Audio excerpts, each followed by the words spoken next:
Welcome back, friends, to another episode with your boys. And today, we're going to go through a lot of nerdy news in a sense. But, Marcus, before filming this, I watched the first 50 minutes of the new Suicide Squad film. And in the intro, I saw our boy Zack Snyder's name as an executive producer. Were you aware before this? Really? Yeah, I had no idea that he was an EP on it. That's really interesting. I thought he was out. I thought that WB ousted him. I thought he was not allowed in the building or on the premises anymore. Bro, I was thinking the same thing, and I'm like, how is this possible? Like, him and his wife's name coming up on a new film with WB, and all the shit that's come out, all the trash talking that, WB's done about Zack Snyder, and, how snarky they've been. And Petty. Even, very petty, yeah. And, even Snyder is, like, giving back to them a little bit. And to see his name again on a WB property is wild. Is that, I guess, spite, maybe?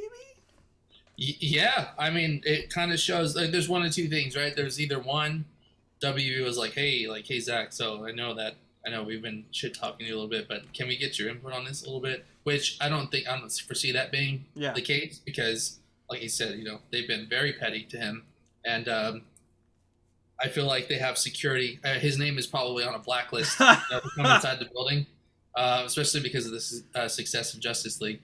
But the more feasible thing is that I feel like him and James Gunn are probably good friends. Yeah. And James Gunn, he went to him to ask, like, hey man, like, why would you not go to Zack Snyder first of all to go talk about comic book movies and how you're going to make them the right way, just to get some input. I mean, I know James Gunn's going to do it his way, but Zack Snyder has unlimited knowledge on comic books and these characters, especially with DC. Yeah.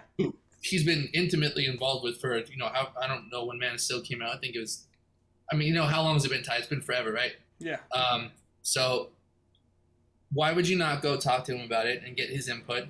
But, to be an executive producer, that means Zach has a huge say in what goes on in the movie and how it's supposed to go. Typically final decisions are made by them. The director has control of the movie itself on a day-to-day basis, and they have their vision and all that stuff. But, an EP is a person that ultimately has, final say on stuff, has their hands on everything, make sure everything's good. Yeah.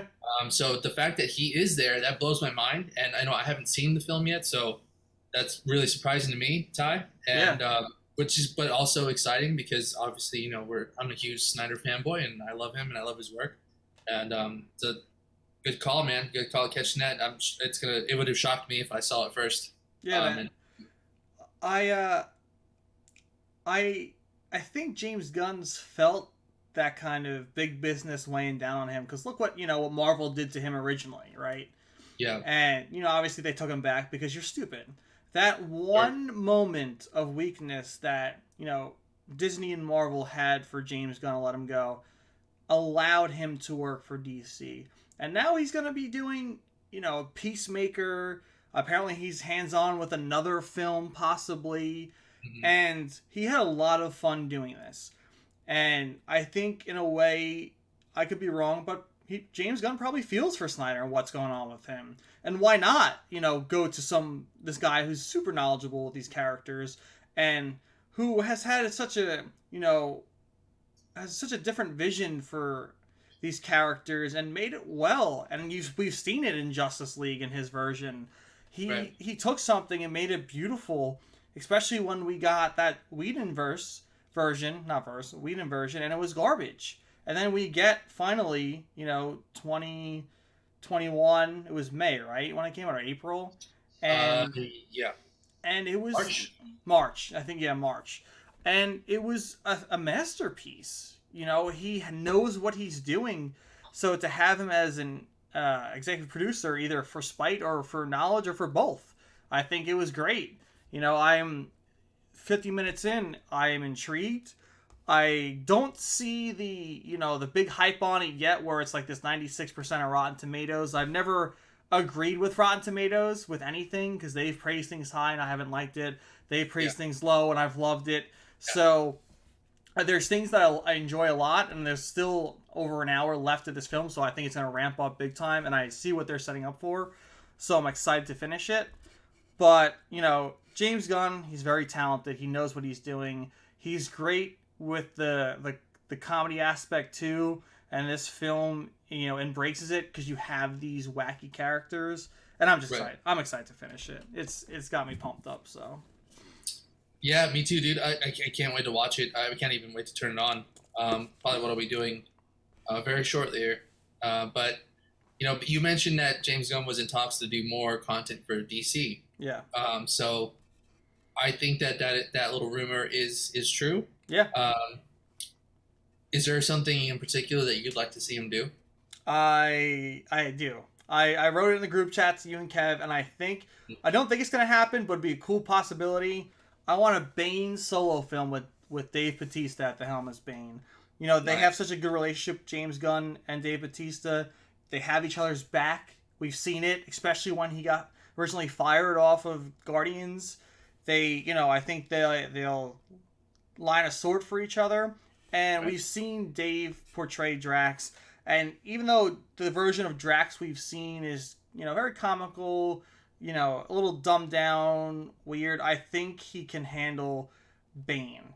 Bane's this strong, very hot-headed, you know, individual. Very smart. Yes, very smart, very passionate. So, you know, I would be intrigued to see Bautista encompass that role. I would be all for that. I don't know what storyline you would go with that. Like, as maybe it's in, you know, an origin story, or maybe it's, you know, how he, you know, maybe it's fighting Batman or a hero in a sense, because he has this, you know, this vision or idea that he wants to follow. I don't know. I think James Gunn and Dave Bautista, if they were to do it together, I think it could be good. Yeah, man. And, you know, it's funny you mentioned that, you know, the Bautista for Drax, that he has like these dumbed down lines, and he's just the comic relief. Everything that Bautista's been saying, you know, lately is that Marvel is the one that dumbed it down for him. Yeah. You know, they're the ones that forced him to not, you know, to not show a vulnerable side or a more emotional side. They want him to just be the funny guy who's invisible and you know, says like one line here or there and just kind of stupid. And, you know, he said he always wanted to explore more. And I think this was in interviews with Army of the Dead, where they were like, you get to be more emotional, you get to explore more of your side, your human side, and all this stuff. And, you know, he was like, well, yeah, this is why I really wanted to do this, is because I didn't get to do that before with them. They wanted me to just be the funny person the whole time. And so, you know, it would be cool to see him branch out. I feel like there's a lot with Bane that people don't understand. Because it got ruined, right, from the Batman and Robin movie. People think that that's who Bane is, and Bane is not that. I mean, I feel like comic book wise, it looked really cool. Yes. Like very like cartoony, and it like just the way that it looked was, the aesthetic was great. I think that was awesome. But in terms of how he acts, you know, he's not an idiot. He's very smart. I was just watching Justice League Doom last night, and he was one of the villains on it. And you know, he's a very intelligent person, and he can speak normally. He doesn't sound like an idiot. He doesn't sound like an ape where he's like, "Bang, do this" or whatever. You know, he's always he actually knows how to talk, and he's articulate. Yeah. He just uses his serum to just bulk up and to basically, you know, go kick some ass when it's time. But yeah, he's very smart.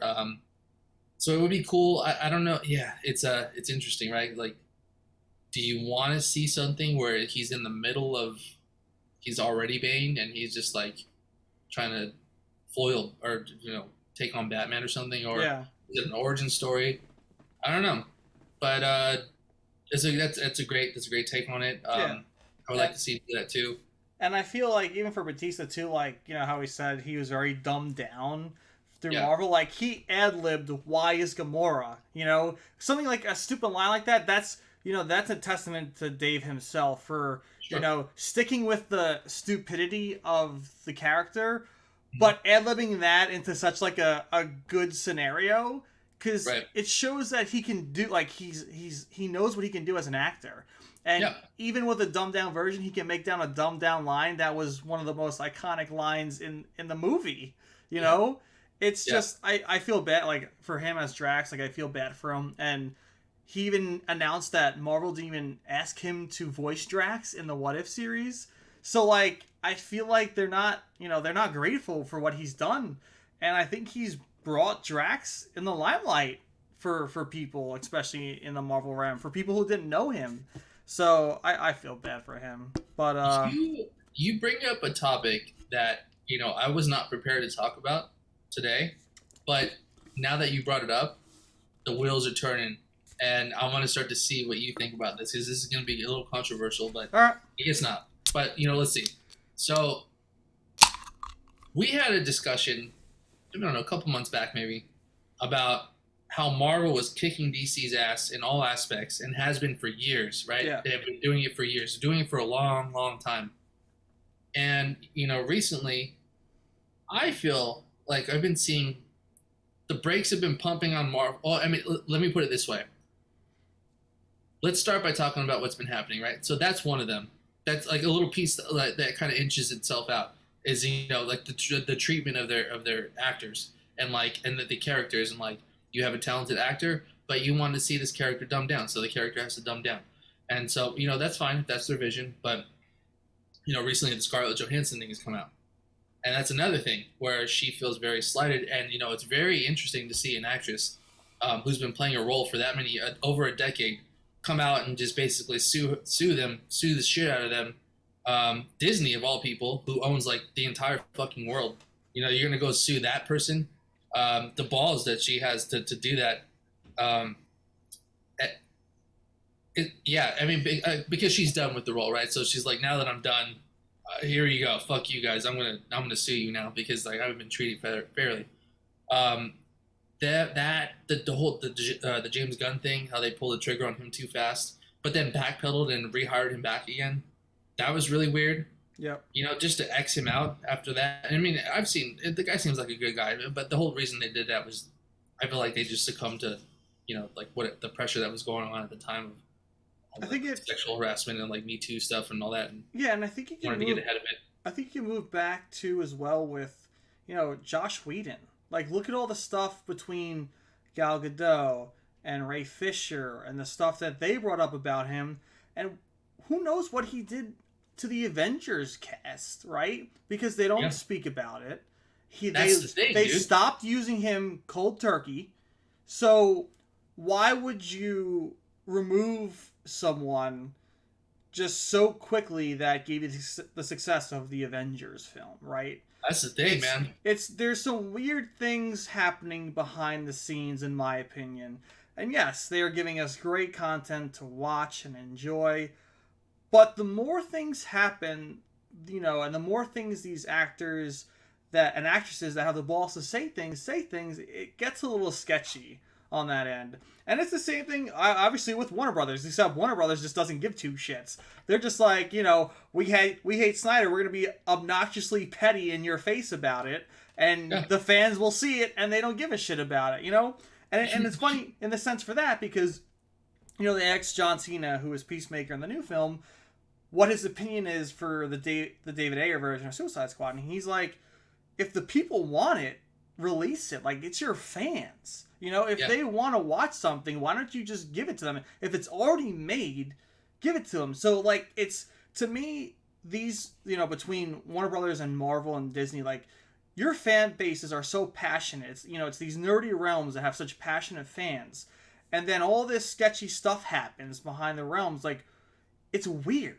It's so weird. I think it's because they know they're going to make money regardless. And I feel like that gives them the power to, like, do the sketchy stuff and be how they want to be. And it's a shame, because it shouldn't have to be that way. And in the sake for, Scarlett Johansson, in a sense, I think she's right. And look at their response to her. They called her, I forget what the exact quote was, but they pretty much called, like, her that it was, like, embarrassing for her to even try and sue them, and it's beneath them, and she's just, upset and distraught about money, and they announced her what she was making. Like, come on, that's low. That's very low. It is though. It is though. That it just shows me like no matter what. I mean, DC, Marvel, or I should say Warner Brothers, Disney.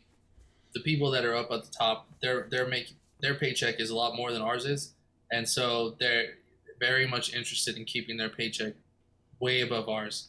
And so for them, that means running it like a business, which you should run it like a business. Yeah. But I'm sure when it comes to creative differences, you know, a director coming and saying, I want things this way because I think it's going to be really awesome and true for my vision with how this goes. And, you know, I'm a lifelong comic book. Dude, let's put it this way. Say, you know, you or I, right? We want to be a director on a movie. And we have a very specific idea about how we want it to go because we are very passionate about the stories, the characters, when we know how this movie should go, right? And then you go and pitch it to these people. And they're like, well, I mean, that sounds good and all, but it sounds a little dark. I mean, we need to like, you know, we need to change this here or there. We need to meet. These people are giving us money, and so we need to make sure that they're happy. And so we can't make a movie like that. Can you like go and rewrite the script and come back to us and in 2 weeks and then show us what you got? And then like I feel like that kind of shit happens all the time. It has to, right? It has to, because there's no other way that this shit kind of happens like all the time. So I feel like that happens. And so basically, the people that have the big wallets, they need to keep their wallets big. But in terms of like listening to the fans want a certain thing. You know, we love comic books because they're so all over the place. Like things change from moment to moment. People die. People come back to life. There's different universes and multiverses and all that stuff. And that's what we want to see. And but that to them, that could be like, well, people, that's not going to make sense to them. Or that's not going to, when they say it's not going to make sense to them, means it doesn't make sense to me. And because I don't understand it, I'm not going to make money. And so, no, scrap that. Come back to me with something else. You know, I feel like that's what happens. I think so, too. It has to. Yeah. There's no other explanation for why that would happen. Otherwise, when something like Justice League comes out, Zack Snyder's Justice League, and everybody's like, well, why wasn't that released in the first place? Because that's what it should have been. Yeah. And, you know, it would have been amazing. It could have been incredible. And so it's very unfortunate that that's what it is, but it is what it is. And it's the people just trying to do the best they can. And, you know, I feel like maybe you haven't seen the rest of the movie yet, but James Gunn, it sounds like he has a really good movie on his hands, and I have to watch it after this, but he might be the best at, like, taking his vision, but also making people happy upstairs, too. Yeah. And he's, like, very good at doing both. But like Zack Snyder, they gave him the finger because he just wanted to do what he wanted to do. Yeah. And, you know, they told him no, and so he gave them the finger, and that's just kind of the back and forth they had. And so they said, nope, we're going to give you the finger. And then they, you know, X'd him from everything. And the funny thing is, if they would have released his vision off the get-go, how much more money would be in their pockets? Yeah. You know, it's just, so you know, stupid. it's like you're ahead in these companies, but if you don't know comics, you don't know these characters, let the people that do know make the money for you. Because at the end of the day, you might think you know what it is. Yes, you know the business side, of course. You probably went to school, you went up the ranks, blah, blah, blah, blah, blah, whatever you did. But when it comes to these stories, let the people under you who know what they're doing and make the stories. And obviously, you know, it'll be the longest tail ever for this, you know, because people who are in that position feel like they know best and how to make money, but when it comes to these stories, they don't. But they always have that opinion. And speaking of longest, because we watched The Long Halloween, you know, I want to watch this. I want to talk to you about this on the show, and you watched both parts. And I'm like, I need to get to watch these parts. How many parts are there, Ty? Tell everybody how many parts there are. 2 parts to this Halloween. 2 parts. It's a long Halloween, so there's 2 parts to it. And you can rent the first part on Amazon. You got to buy the second part for $20. They make you buy it. But the second part's nice, so I don't mind the $20 for that part. Yeah, I didn't mind owning that one. Man, what a great story! Did you read the graphic novel? Because I didn't. Kev always preached to me to read it, and I got backtracks. I did Rebirth, Deceased, Injustice, and I kind of pushed that on the back burner. But I wish I never did. Yeah, it was. I read the hard graphic novel because my dad used to have a lot of comics, so I had that. And then I hadn't read it in so long, or looked at it in so long, that I got it from my phone on the Amazon Kindle. So I read it a lot. Then it's just really unique. I feel like the animation style in the comic was really unique. And since we're talking about the movie now, we're going to jump into it. That's one of the first things I noticed right off the bat is the animation style. They really nailed that part of it.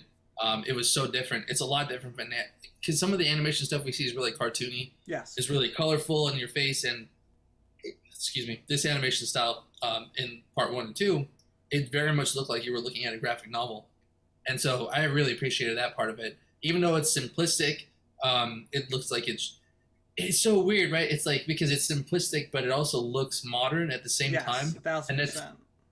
Which makes it different. And it was very cool to watch an animated movie like that because just visually alone, it just was stunning. It was awesome to watch stuff like that. So I know we'll start there. We'll start with the animation style. Yeah. Compared to some of the other ones you've seen, how does it compare to that? I commend WB Animations for all their animation styles. It's my favorite styles, and there's different variations of it as you said between The Long Halloween and say Justice League, Dark Apocalypse War, right? Very different, but you said it the best, Marcus. It literally looks like you're reading a graphic novel with this one. It doesn't look like, as you would say, in a cartoon or an adult cartoon. It looks like you're paging along with this graphic novel, which I really enjoyed. I think it added to the movie itself. And I love how all the villains looked. I love how Batman looked. I love how Alfred looked. Poison Ivy looked freaking fantastic. Oh, dude. Joker was great. Even Harvey Dent, the way he looked spoiler alert, if we're gonna speak a little spoiler, so at this point, if you haven't watched the animated or read the graphic novel, apologize. But when he becomes Two-Face, dude, the way his eyes looked, the skin looked, it was very like Batman animated series, but like grown up, and it worked so well, and I really enjoyed that.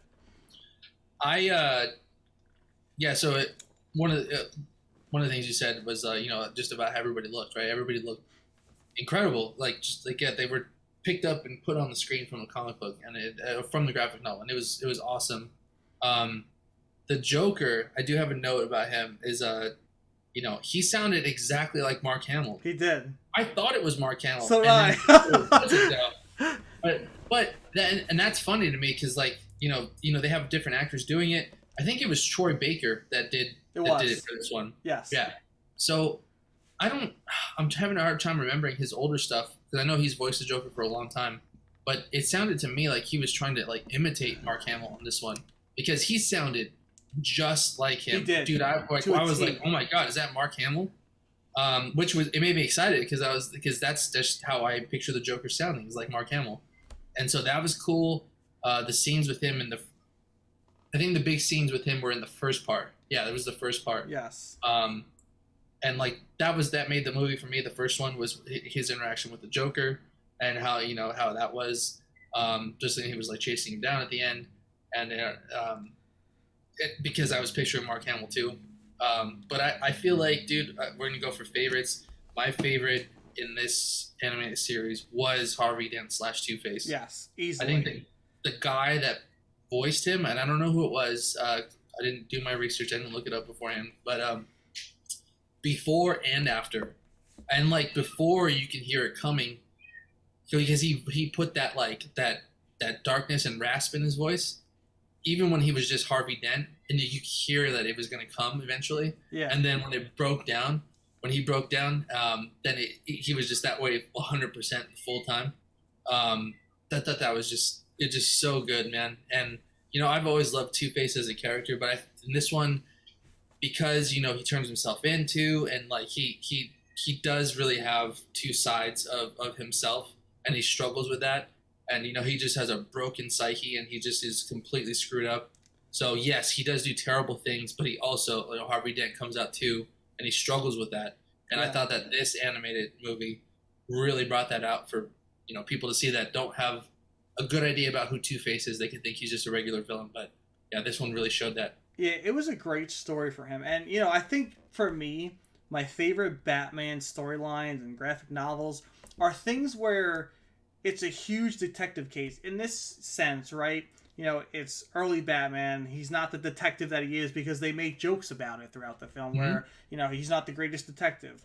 But for me, with this and with Hush, it's like it keeps you on your toes. You don't know who the main villain is, and they trick you with who it might be. And you're on the ride with Batman and Bruce, and it makes it that more thrilling to me because it keeps you guessing. You think it's someone and it's not, and that's what The Long Halloween and what Hush do very well. And to backtrack a little bit to Harvey Dent, his whole story arc in this is probably the best representation of Two-Face and how he came to be.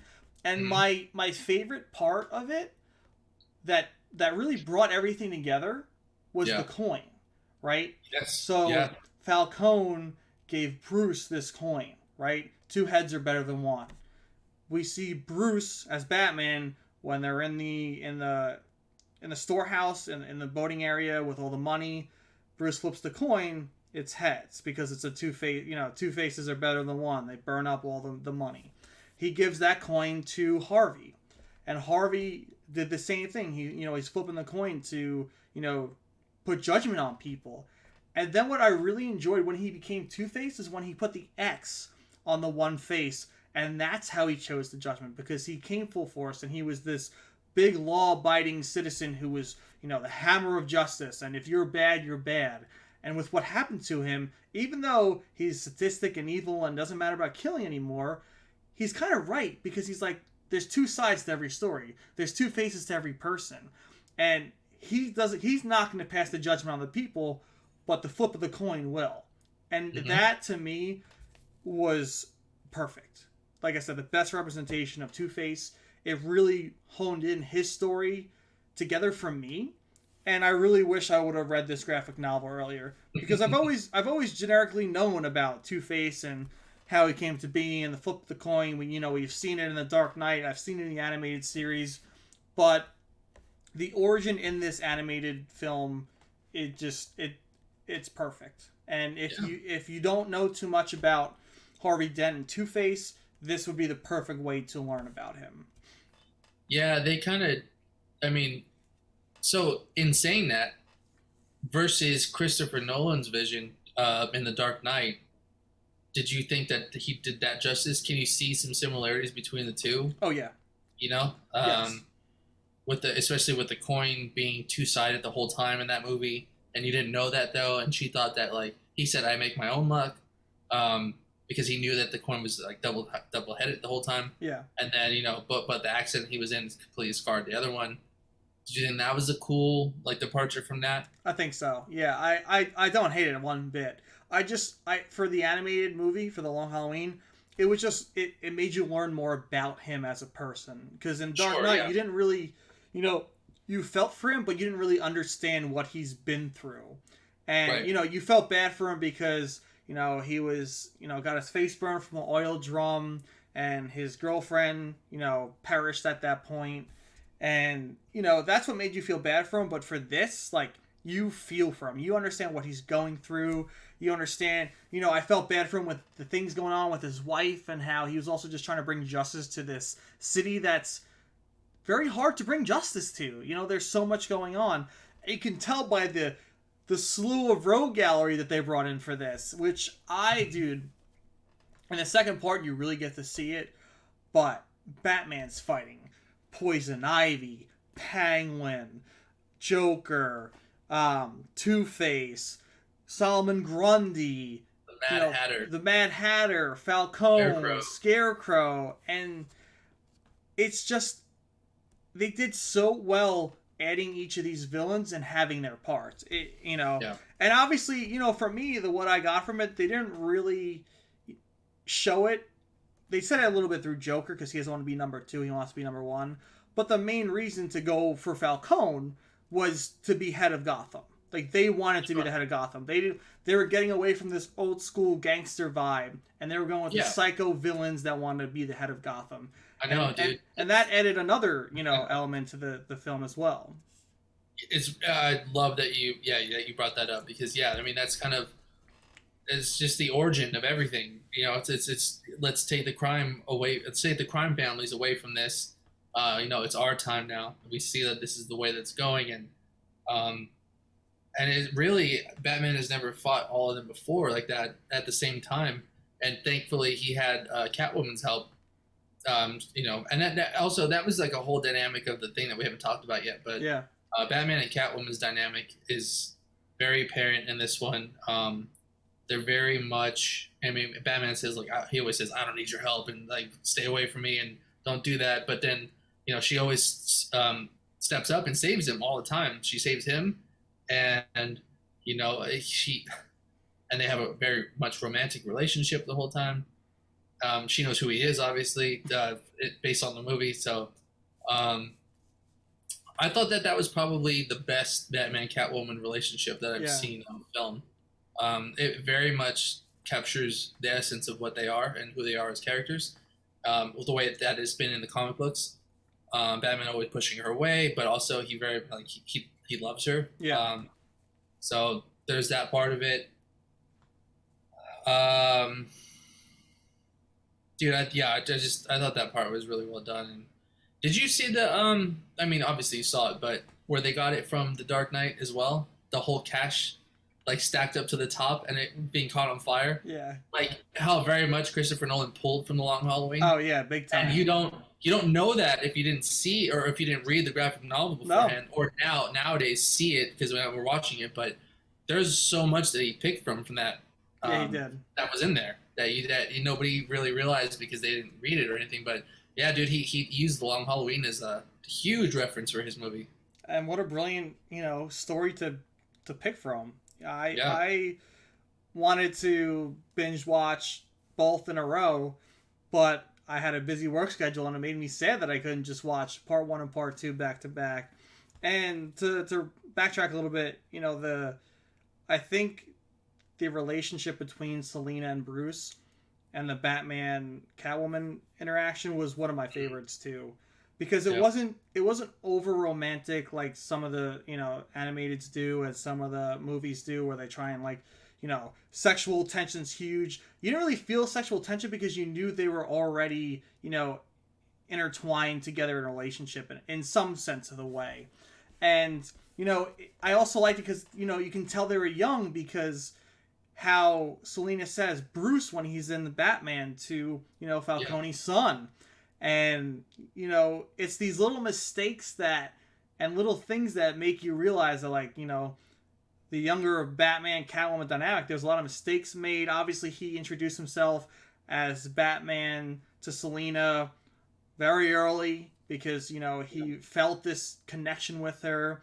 And obviously Selina had her own her claws in on this, because we found out Falcone was her dad in some way. So, even though she was looking out for Bruce, she was also, had her own reasons to why she was so interested in what was going on and what he was doing. So it was just like, it wasn't just Batman centered for her. There was actual reasons for her to be invested in this. And I think that's something that I really enjoyed. It wasn't just like the sexual tension. It wasn't just the romantic side of it. There was actually a reason for her to actually be interested in what was going on.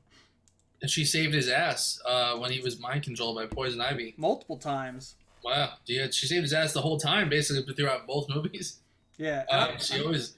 Yeah. And it's funny because they love, like, obviously it's like her always been her style, but they always do like the skin tight, like the sexy suit for her. And, but the thing is, like, the cool stuff is, she's flipping around, kicking ass. Her fighting style reflects so well with these animated movies, and I love the kicks and the cartwheels and the jumps and the quick movements. Like, her fighting style is very awesome to watch, and it's such a good contrast to what Batman does. So they, them fighting together is always very, very fun to watch. And and real quick, one of my favorite things was with the fear toxin, and the one moment you just knew Batman was so fucking done with the fear toxin, he just grabs his arm and throws it in Scarecrow's face. Yeah. He's just like, I'm done with this. There you go. Cry on the ground, Jonathan. We're done with you for the day.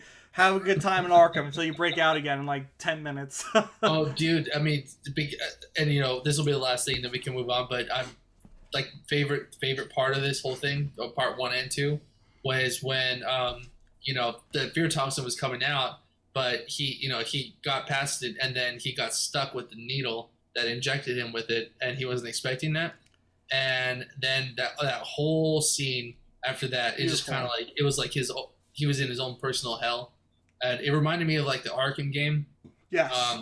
Like the style of it, it was like really scary and had really cool horror elements to it. And when I say that, I mean Batman getting stuck by Scarecrow's fear toxin. Because I had to make that clear. But dude, he was the visuals in it were crazy. Scarecrow looked really scary. Yes. It was so cool to see, and I thought it portrayed it really well. And it's one of the things that's really cool about Scarecrow. He's one of my favorite villains, and I feel like in Batman Begins, I don't know that. I mean, it was cool. It was cool, but it was too realistic. I don't know. I just feel like my thing with those films, all three of them, is that they didn't do a good job of making you feel for the villains. It's just like you knew who these villains were, and hats off to Heath Ledger for the way he played Joker. But if it wasn't Heath Ledger playing him, I don't think it would have been as iconic, because again, they didn't really teach you who these characters were. They're just like, this is Scarecrow, this is Ra's al Ghul, this is the Joker, this is Bane. Right. You know them because they're a Batman guy. And right. with this animated series, in the case of Two-Face, they did a fantastic job of showcasing him, and I would really love for them to have a huge showcasing like that with Scarecrow, because Jonathan Crane, there's so much you can learn from him. Gotham did a decent job of making you understand of who he was, and I would love to see that, especially in an animated form, because he has so much, so many sides to him, especially with the fear toxin. There's so much you can do with that, man. It's just, he's such an underrated character, and I would love to see more of him. Totally, dude. Yeah, that's a good point. All these characters, I mean, to me, Batman has the best rogue gallery. Yeah, obviously, I think that everybody, you agree with me on that. Kev agrees. I don't know if Sean would agree. Sean, if you're listening, but I think that Batman definitely has the best rogue gallery. Some of the greatest villain, and I can't believe that these villains were wrote so long ago. Yep. And they still hold up now. Yep. Like they could release an origin story now for all of them, and people would be blown away by them.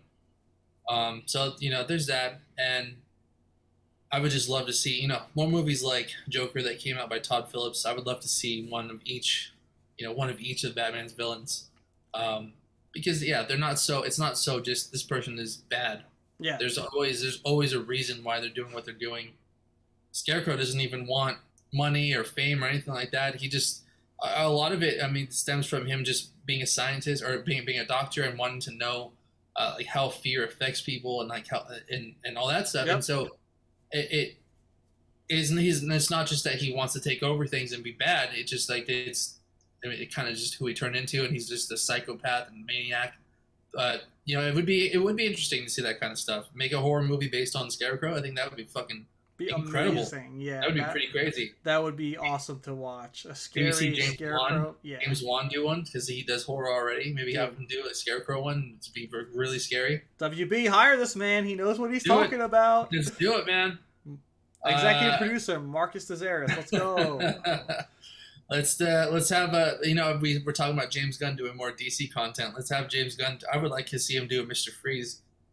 Yeah, dude. Mr. Freeze origin. But not have the humor. I don't think. I think James Gunn wants to do something different because everybody's like, oh, he knows how to make things silly and funny and all that. But like his quote he gave was, "My next project is going to be like nothing that anybody expects." So maybe he might go more serious, and I would love to see that side of him. I would too. Really see that. And if you think about it, right, like Todd Phillips, the Joker, right? I could see a one-off with Mr. Freeze, Dr. Freeze, because he's trying to cure his wife, someone he loves, and you can center around that. You can see, you can make a story arc of how he's just trying to save his wife and how he starts to go mad and crazy and will do anything, whether it's stealing, robbing, killing, to fix his wife. So that would be so intriguing to watch. especially, see James Gunn switch it to the serious side. I think that's something that I would really enjoy to see, because I think he's talented enough to do something like that. Sure. Yeah. And yeah, it would be totally interesting and different. If I was a director and I did a couple of, like, if I was known for something really well, I'd want to switch it up and do something different over time. Just not only for myself, just because I would want to do something else, but, to kind of like change the perception that I'm not just like one style of director. Like, I can do more than just this. So there would be that. But I agree. We just went off on Batman. That was awesome. That was a great talk, man.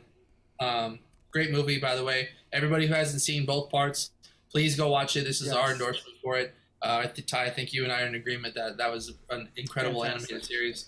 Really, really, really, really good. So, what I want to move forward to, I want to talk about The Flash. All right. Let's talk about The Flash. We had some news come out where it's been hinted that the villain of this movie might be an evil Barry Allen, which for me, I don't know about you, Marcus, but for me, I'm excited, okay, for this Flash, because of what we've seen from Zack Snyder's Justice League. I think Ezra Miller has what it takes to be a good Flash, especially from what we've seen from Zack Snyder's version of the Justice League. However, I really wanted an Eobard-thon. I wanted Reverse Flash to be a part of this film, because it's the classic Flashpoint villain, and it's the classic Flash, arch enemy, and it's weird that they're gonna make an evil version of Barry, because I've seen that in The Flash, Savitar. I've seen evil Barry go up against normal Barry, and it didn't do well. For a lot of fans that were fans. You didn't like Savitar? You didn't like the Savitar storyline? Not really. Or did you like it up until you knew it was Barry Allen from the future? I liked it until I knew it was Barry Allen from the future. Yeah. Like this variant of Barry that just was pissed off and came back to like harass Barry. To me, that's just, it's a weird cop-out, What they could have done, they could have made it, Iris's, ex-fiance coming back from a different timeline to be pissed off. That would have been more intriguing and, more in depth than just another Barry. So that's why I'm a little afraid of this, because I've seen it and I didn't like it. And they could obviously, make this, happen in the right way. But I don't know. Marcus, how are you feeling? I don't know. So I know I texted you guys this in the group chat. And, we say that a lot, but anybody who's listening, just know that Ty and Kev and myself, we all have a group chat that we're always just constantly kind of communicating on about this stuff. And, we're always talking about nerdy shit every moment of the day. we don't even ask how we're doing. It's just like, hey guys, look at this latest shit. Yep. We get like really hype on it, or hey, Suicide Squad comes out a couple hours early today. You guys see that yet, or no, or that kind of stuff. So we're always talking behind the scenes. But yeah, dude, I remember I saw it, and the set photo, it looks like the Barry Allen from BVS when they're showing him with like longer hair, compared to now when it's shorter. So and they're standing right next to each other. It is.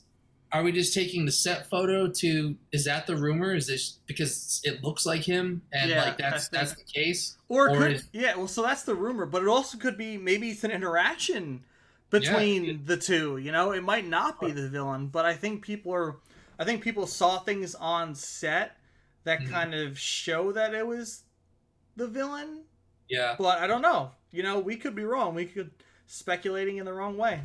Maybe, I don't know, but yeah, it to not have, look, if that's going to be the evil version, I would assume that they have some sort of storyline that makes it make more sense than the TV one did. I don't want to hold it to that standard, because the writing on that show really, really went downhill. What's the CW? Yeah, it's the CW. They're catering towards 13-year-old girls. Teen drama. Teen drama, and so that's the way it's got to be. But in a movie, in a big budget movie, a big film, especially with Andy Muschietti, who did it. I don't think that he would stand for something like that. I don't think it would be feel like a cop out or anything like that. So Yeah. if it is an evil version of Barry Allen, then I would like to think that they would handle it appropriately, that it would be cool, and that it would make sense. Maybe all of his friends and family have died or something, and like there's nothing left for him, and so it's just jaded, and maybe he's telling himself, I went through all these timelines to try and fix it, and nothing works, and this is just how it is. So I'm want to put you out of your misery now or something. I don't know. We'll see. Or maybe stop him from having kids, so that way like he doesn't break his heart in the future or something. I don't know. Yeah. We'll see. I'm excited to see possibly Henry Cavill as Superman, Ben Affleck back at it. Michael Keaton in there. Like, there's some awesome elements to this movie coming out that I think is going to be great. And you're right, Andy Muschietti. Is my favorite, one of my favorite movies, bar none. Like it was a masterpiece. Yes. Yeah. And if I have any faith in the movie, it's going to be in his hands. So I think that, like you said, Marcus, if it is an evil version of Barry, that's the villain. I think if anyone can do it, it's Mr. Andy himself. So that's one thing that does make me feel better about it. I didn't even get to the point I was getting to. I was started off by saying I was texting you guys, but not having the Reverse Flash in a Flash movie is like not having the Joker in a Batman movie. Yeah. Yeah, in an origin Batman movie or in like a first movie, where you're going to explore that character. To anybody who doesn't know, obviously Reverse Flash is that character for the Flash. Yeah. It is his arch nemesis, his one and only. That is the guy who they fight to the death all the time, and so we'll see. I don't know. Maybe evil Barry Allen is fucking the Reverse Flash. Could be. And that's just who they make it be. Maybe it's not Eobard Thawne, which I guess would be a huge. I mean, not I guess, but it would be a huge departure from the source material. But I don't know. I mean, they can, as long as they make it cool. I'm down. I'm open. I'm open to seeing what happens. Yeah. I wanted to talk about something you kind of skimmed over really quickly, but you skimmed it over real fast. But there's an entirely big possibility that Superman makes an appearance in this movie. And, you mentioned Henry Cavill coming back and seeing him on stage again. That's what it sounds like at the moment. We don't have anything confirmed or denied, but apparently to some people that were on set, they saw Henry Cavill on set with Barry Allen. I mean, Ezra Miller. And man, that's how I see him now. That's how I see him. And Henry Cavill's been in shape this whole friggin' year because he's The Witcher, he's Superman. Like, he's not breaking out of shape. All his parts. He's got to have his muscles going on. So yeah. I laugh because as much as WB wants to rid the Snyder-verse, they're okaying all of the stuff that keep the Snyder-verse in check. So, as much as it's funny to see WB like be petty about it, at the same time, like, very confusing. Anyway, but they're eating their own shit. That's what's happening. Yes, it's like they don't have any other choice. If you don't do it, and it doesn't make sense from a creative or writing standpoint, so then these writers are like, well, look, you kind of backed us into a corner. We have to write this because there's no other way to get out of it. And so, but they're like, don't do it. I want to be petty, but then they're like, all right, well, I guess we're going to have to eat shit here and do it. Because I read something, I think it was yesterday. And I didn't tell you guys, but apparently, Ty, all of the Snyder-verse is going to be canon going forward, which means they have to acknowledge it, which means the people that are still alive, all that shit happened. So does that mean Whedon's Justice League is not canon and Snyder's Justice League is canon? That is not clear. I don't know if they're going to take on the Whedon version. I mean, I would think so, just because they're evil like that. But yeah. Anyways, but it's still canon as part of the DCEU. So well, you have to. It's I think you would think they're smart enough to know that if you're going to keep Ezra Miller as the Flash and his origin, we have an origin for him. Do you want to make a brand new origin for him just for this film, just to fuck everything up in the past? It's just, it wouldn't make sense. Especially if you want to have good cameos with Ben Affleck, with Henry Cavill. It's going to make you the most money. Everyone wants to see these actors back in the suits. So why wouldn't you keep it canon so people can, be more inclined to buy the ticket to watch these films? It makes sense. So I think they're not stupid in the fact that that's what people want, but they are stupid in the fact that they need to keep Zack Snyder around to keep pushing some good content around. And then again, like we said earlier, he's an executive producer on Suicide Squad, so who knows what the hell they're doing. So I don't know. It's fucking crazy, right? It's too hard to keep up with. It just makes, some people don't know how to make sense. The higher ups of WE don't know how to make sense. There's no sense. There's no common sense. There's no any sense. There's no sense of smell, taste, hear, whatever, all the 5 senses. There's none up there. They're just robots just trying to make money, it seems. So remember when we talked about it a few months ago when they changed, entirely changed their leadership board all across everything. Yeah. And changed up their divisions and all that. That happened post, Zack Snyder's release of Justice League. So it could be that those people saw what it was and they're trying to fix it. Fix that instead of, they're trying to take this pile of shit that the old executives were trying to do and maybe try and merge it, do something, let the creatives take over for them here, which is probably where Suicide Squad came out of this with James Gunn. They're like, here, you do what you want to do because we trust you. Do that. Do what you did with Guardians of the Galaxy. Do it here and do it well. And so, and look what it did. Look at the ratings. It's unreal. It just shows you that as a company you need to trust the creative people you hire. That's what it comes down to. You have to trust them. And if they don't make the money you don't want, then you don't bring them back.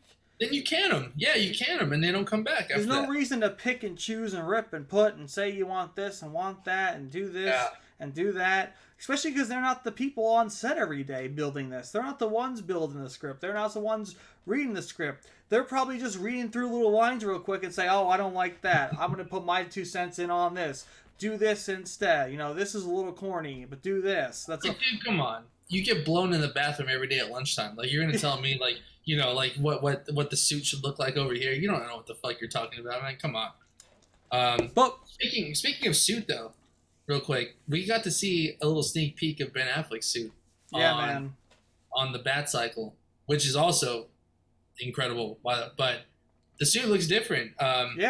It's got some armored protection on the outside of it, almost like the tactical suit in Justice League, but it was a little different. Yeah, I like the look of it.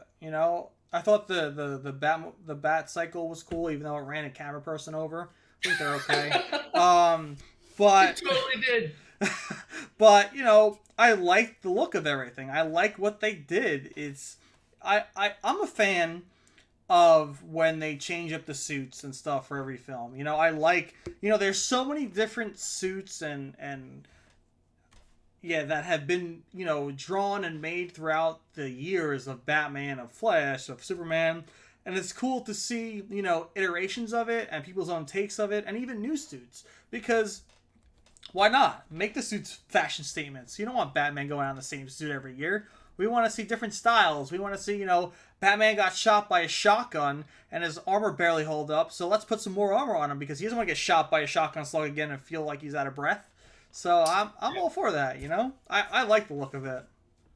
Yeah, and I think that's what we're going to get in the upcoming Batman movie with Robert Pattinson. I kind of digress for a little bit, but with that thing, he's going to learn. He's going to get hurt in the suit. I think that he starts in and is going to have to change it up and do something different. Yeah. But that's down the line. We'll talk about that later. I can't wait for that. But speaking of suits, in the new Titans trailer, we have Raven in her white suit that we don't normally see most often. Which, bro, that trailer, I can tell you that I am so hyped up for when this airs. Right now, as of speaking, recording this, it is next week. When you hear this, it will be, I think it's Friday. I think it's the Friday coming out after you hear this. Yeah. And I cannot wait. I would wish that they put this out all in the same time because I would binge watch this in a day. Oh, yeah. So it's good maybe that they do push it out weekly. I like the Netflix form where they just like take it all in.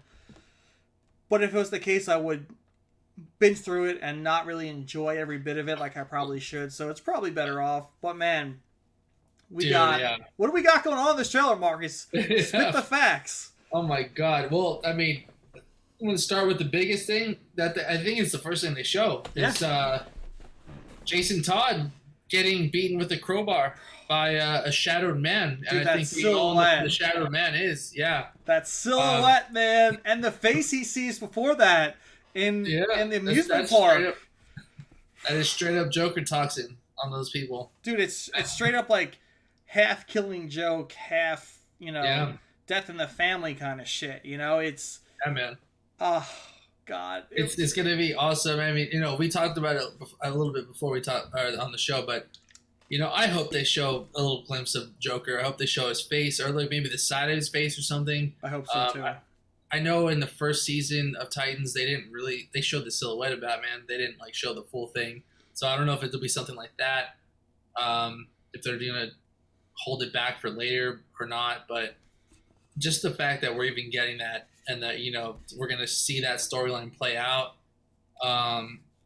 it's going to be incredible, man. And one of the lines that stuck out to me in the trailer, dude, that I can't wait for which is very interesting too, is Batman tells Nightwing, he says, "I need you to be a better Batman." And so what does that mean? Yeah. Is it going to be Batman? Are they going to change it up and he gets to wear the Batman costume and he's Batman after that? I mean, they're going to Gotham for this season, so they are. He's going to be in Gotham the whole time. What I really enjoy is, under the Red Hood, you see Batman versus Red Hood, right? And in this sense, it seems like Bruce is retiring the mantle and trying to give it to Nightwing. And from what I've seen, it looks like we're getting a version of Under the Red Hood, but it's Nightwing versus Red Hood. And I'm all for that. I think that's a great spin on it because this whole Titans series has been such a different take to the Titans, to the Batman universe. Especially the way Bruce is in this whole series isn't your normal typical Batman. Right. He's just like this old, I wouldn't say Batman Beyond style kind of Batman, but he is old. Yeah, he is old. He's kind of done. He feels like he's failed Gotham and failed his students. He feels like he should be doing more and he isn't. And that's why I think he's giving up the mantle in this season. And if Dick takes it or not, we don't know. But it's just a cool iteration of what's going on. And most of the Titans too. I heard Hawk and Dove have such a big part in this series. In this season, which I'm excited for because last time we saw them, they weren't on the best of terms.